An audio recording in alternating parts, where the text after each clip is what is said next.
Samantala, sa ibang balita, pinaimbestigahan ngayon sa NBI ang ticket scalpers online. Ang ibang scalpers gumagamit pa umano ng bots para maunang makabili ng ticket at saka ibebenta ng mas mahal. Yan ang ulat ni Luisa Erispe.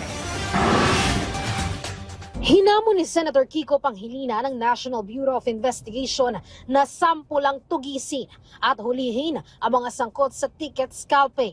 Sa pagdinig ng Committee on Justice and Human Rights, ayon kay Chairperson Pangilinan, may mga gumagamit raw kasi ng bots sa pagbili ng tickets online, saka ito i-resell. Kaya kung tutuusin, pasok ito sa Cybercrime Prevention Act at pwede ng kasuhan ng NBI. Under the Cybercrime Prevention Act, meron kayong pwedeng kasuhan o meron ng basis to proceed with at least investigating itong bot-enabled purchases. Dagdag pa ni Pangilinan, dahil nga gumagamit ng bots ang ilang scalpers, oras o araw lang, sold out na agad ang tickets. Malala pa, lumolobo ang presyo nito kapag binenta online. Bot-driven, bibili nila ng 2,000 piso, tapos ibibenta nila ng 20,000. May digital footprints na ito, meron kayong Cybercrime Division.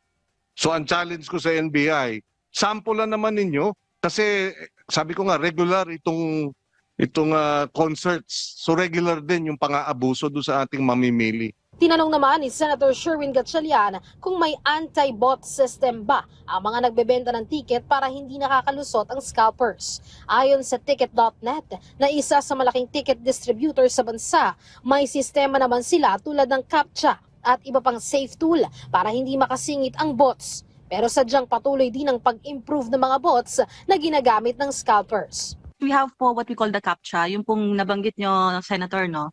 That's CAPTCHA, yung pipiliin ano yung motorcycles dun sa images, ganyan. And then we also have the SIF tool, ginagamit po yun na anti-fraud. So meron ng mga data rin yung tool namin globally, no?